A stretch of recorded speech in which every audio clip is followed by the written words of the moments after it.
Lane Castro in the house. I found Rolly Romero here roaming around at the Fundora tournament. Thurman, Rolly, what's going on? What's new with you? Nothing's new. Nothing's new. Now, don't be shy here. I seen you on stage earlier. You were talking about Thurman and Fundora. What is your predictions for Saturday night? I mean, it could go either way. Like I said, I mean, Thurman's been inactive, but Thurman is the better boxer and throws them loopy shots and those what Fundora gets hit with. But also, you look at the other. I mean, the dude has a literal cheat code. I think he really does, and I seen you over there in the corner laughing at some of Thurman's like antics. I feel like he's full of motivation. What were your thoughts on what he was saying? I mean, I'd be full of motivation too if I haven't fought in 50 years. You know why they call him Peace one time? He fights once a decade. Last time he fought, I was in high school. I was about to tell you. I was like, yo, okay, you heard his motivation. So what's Rolly motivation for the upcoming fight? You know, just like fight entrepreneurs, I would say. Man, I love Thurman. Thurman's funny, bro. I'm messing around. So what is some motivation that you would give fighters? Like he was saying, you know what, you always have to think big. If Fundora wants to win, he has to look for that knockout, like he was saying. What is some of that like mental motivation that, keeps you going in times like him, like he's been so inactive? I mean, I've been inactive, but the thing is I kept myself busy doing other things, and I needed the time off. I really did need the time off. It's been... I needed a time off. So while you're off, what have you been doing aside from getting close to your faith? I've noticed that. I mean, I needed time to purify my heart, really, truly. I mean, if I would have went to back to boxing a little too quickly, I don't think I would have been ready. What do you think was that like breaking point with you when you're saying like, hey, I was doing bad mentally, and how did you get yourself out? Look, it started literally directly after I fought Ryan, literally the very next day. Honestly, the same day, honestly, but the very next day. And, before I fought Ryan, God spoke to me. And, I mean, the people that were with me, right? My big brother Sean, my little brother Joseph, and my security EJ, they sat down and they watched me like I saw a ghost, and God spoke to me. And he told me the exact outcome, what was going to happen. And I told him, I surrender myself to you, my Lord. After this fight, I'll live my life for you. And he made me follow him, because the last time I did that, I didn't follow him. So he made sure this time I followed him. And he took away, he could took away all my money. I don't box for money. I didn't care about money. He could took away all my fame and all that stuff. How many times have I been canceled now, right? They take me out of boxing every other week, right? They could have took away all my belts. How many times have I gotten them back, right? He took away the only thing that the only two things that would have hurt me in that moment. But I was forced to follow him, and I'm happy it happened. It sounds like you're fully surrendered. And what have you like really thought that has been the difference with you following God versus not following God? I feel like, it has your path. Obviously, it's not going to get easy, but have you noticed like your mental state just more at peace? You feel more at peace, actually. Well, it was the moment I truly gave my whole life and my soul to God, well, to Christ. And from there, everything's been good. Everything's been good. It's hard. Like I said, it's a very long story.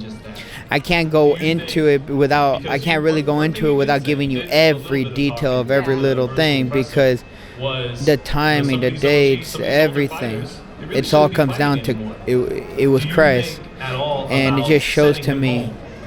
I mean, like I said, I already knew Christ was real. I already know from back when he spoke to me when I was homeless. But like, it just confirms that, sometimes, you do stupid things, you wander off, and then, well, can you give me another sign? Can you give me another sign? Can you give me another sign? And then eventually he gives you so many, and it's like, and then with me, he gave me so many, and then he has to actually speak to me because I don't want to listen a lot, right? So, like you literally, I always pray to hear his voice. You heard his audible voice? Multiple times throughout my life. The first time was July 31st of 2017. The second time was May 2nd of 2025, literally right before I fought Ryan. And then after that, I could hear it whenever. Wow, you're so lucky there. Okay, so now talking about, what everybody wants to know. It happened kind of like how in 1 Samuel 3 when the Lord spoke to Samuel. Samuel. Well, he didn't say see, he didn't say Rolanda, but, so it was like that. He was like, tell me what's wrong. I'm like, who's there? And I hear him again, tell me what's wrong. And I told him everything.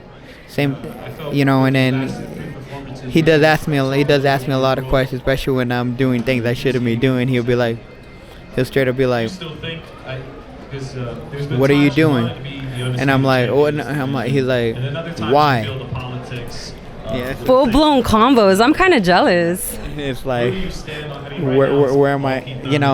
And it's crazy too, because every time he spoke to me, it was before I read scripture. So, and it lines up with scripture, so I know it's his voice. You know what? I heard that from someone. How do I know that God's talking to me? Because he talks in his word. And, if you heard the Bible speaking out loud in your mind, then that obviously comes from one person.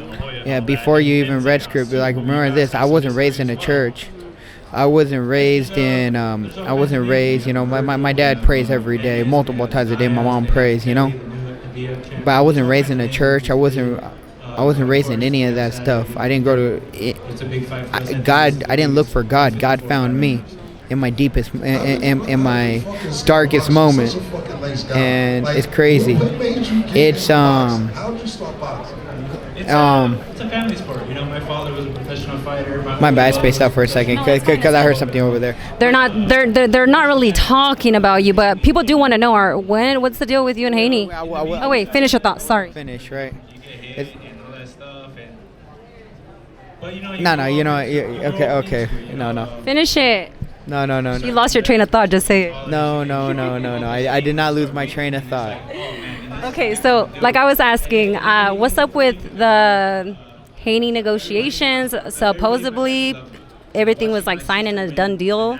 Is that at a standstill or what's happening? I don't know. I'm the one that sent the contract. Okay, so we're just waiting for them on their side. You're saying they're all talk. Let's see. No, give us a little juice. I have so much faith in Debo Dev. I have so much faith in him. I truly believe he will sign the contract. Devo Dev doesn't duck anyone, doesn't avoid anybody. Okay, so is he still your son? He's my grandson. Okay, so let's say Haney doesn't fall through. You're saying that it is, but people are waiting for you to find maybe Ryan Garcia. But if it's not one of those two, who else do you have your eye on? Devin Haney. That's all you want? Yeah. And how is it going to end? We shall see. Come on. All right. Anyways, that was all with Romero Garcia. Anything else you want to add to the beautiful world? I love each and every single one of you guys. Thank you guys for always supporting me. I appreciate every single one of you guys. All right. And we're out. Thank you.